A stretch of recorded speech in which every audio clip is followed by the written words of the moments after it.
Hello viewers, welcome to my channel. இன்றைக்கி வந்து இஞ்சி ரசம் வைக்கலாம். அதுக்கு வந்து ஒரு லெமன் சைஸ் புளி எடுத்திருக்கேன். இது வந்து கரைக்க வேண்டாம், அப்படியே நம்ம போட்டு கொதிக்க வச்சிடலாம். அதுக்கப்புறம் ரசப்பொடி, நம்ம யூஸ்வலாக நான் வந்து ரசப்பொடி வீடியோ கூட போட்டிருக்கேன். அந்த ரசப்பொடி தான் இது. அந்த ரசப்பொடியில் ஒரு 3 ஸ்பூன் 4 ஸ்பூன் எடுத்திருக்கேன்.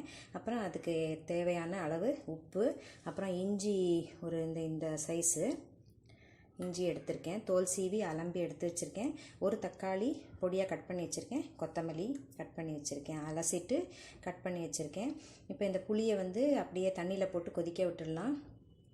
இந்த ரசப்பொடியும் இந்த இஞ்சியும் ரெண்டுத்தையும் சேர்த்து அரைச்சி ஒரு திருகினா மாதிரி அரைச்சி வச்சுப்போம். அதுக்கப்புறம் முதல்ல கொதிக்க வைக்க முன்னாடியே தாளிச்சிடலாம். தாளிக்கிறதுக்கு எப்பவும் போல் நெய்யும் எண்ணெயும் மிக்ஸ் பண்ணி கடுகு தாளிச்சிட்டு இந்த ரசப்பொடி, இந்த இஞ்சியோடு சேர்ந்த ரசப்பொடியை அதில் நெய்யில் வறுத்து அதிலே இந்த பாதி தக்காளி பழத்தையும் அதிலே வதக்கிட்டு பாதி கொத்தமல்லியும் வதக்கிட்டு அதுக்கப்புறம் அந்த புளி தண்ணியில் போட்டு கொதிக்க வச்சு அப்புறம் விளாவி இறக்கிடலாம். இப்போ வந்து இந்த புளியை தண்ணியில் போட்டு கொதிக்க விட்டுடலாம். இந்த ரசப்பொடியை இஞ்சியோடு சேர்த்து ஒரு திருகிடலாம். ஒரு சின்ன பீஸ் வந்து வெல்லம் வச்சுருக்கேன் லாஸ்ட்டாக ஆட் பண்ணுறதுக்கு. 2 ஸ்பூன் நெய் 2 ஸ்பூன் எண்ணெய் ஊற்றி சூடு பண்ணியிருக்கேன். அதில் வந்து கடுகு தாளிச்சிடலாம். அதுக்கப்புறம் இந்த ரசப்பொடியும் இஞ்சியும் திருகி வச்சுருக்கேன். அடுப்பை வந்து சிம்மில் வச்சு கடுகு வெடித்ததும் இதை போட்டுடலாம். அப்புறம் இந்த தக்காளியில் பாதி தக்காளி போட்டுக்கலாம். போட்டு லைட்டாக பரட்டி புளி தண்ணியில் ஊற்றிடலாம். லேசாக பரட்டிட்டேன். இப்போ இதுலேயே வந்து இந்த ஃப்ரெஷ் கொத்தமல்லியில் பாதி கொத்தமல்லி இதிலையே போட்டுக்கிறேன். அதையும் லேசாக பரட்டிட்டு புளி தண்ணியில் இதை ஊற்றி ஒரு 5 மினிட்ஸ் நல்லா அந்த புளி வாசனை போகிற அளவுக்கு கொதிக்க விட்டுடலாம். இப்போ வந்து தாளித்ததை அதில் போட்டுட்டேன். இப்போ இதுக்கு தேவையான அளவு உப்பு, புளியை வந்து அதிலே போட்டிருக்கேன், கரைக்காமல் அதிலே போட்டிருக்கேன். இப்படி பொங்கி ஒரு 5 மினிட்ஸ் கொஞ்சம் இதே மாதிரி கொதிக்கட்டும். கொதிச்சோடனே இதை வந்து விளாவிடலாம். இப்போ இதில் பெருங்காயத்தூள் போட்டுக்கலாம்.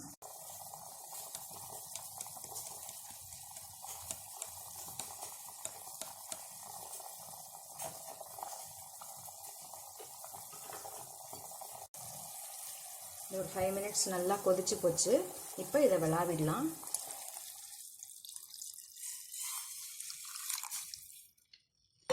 இது ஒரு 1.25 லிட்டர் அளவுக்கு ரசம் கொள்ளும்.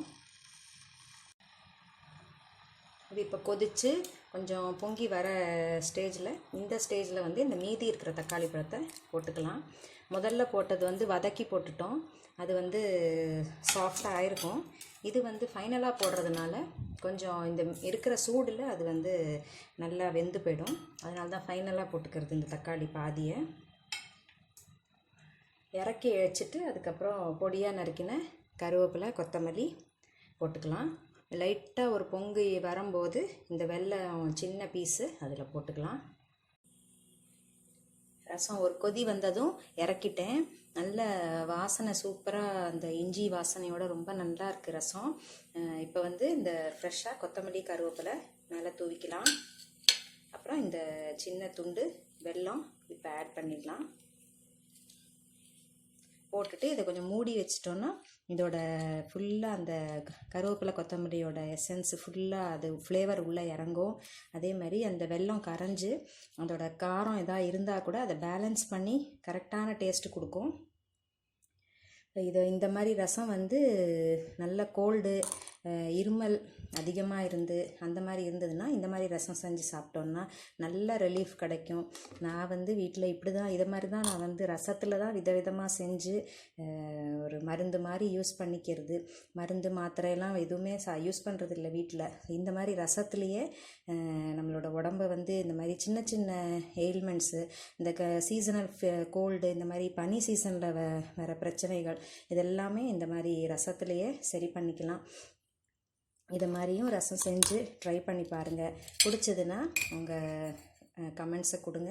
நான் அடுத்த ஒரு ரெசிப்பியில் சந்திக்கிறேன். தேங்க்ஸ் ஃபார் வாட்சிங்.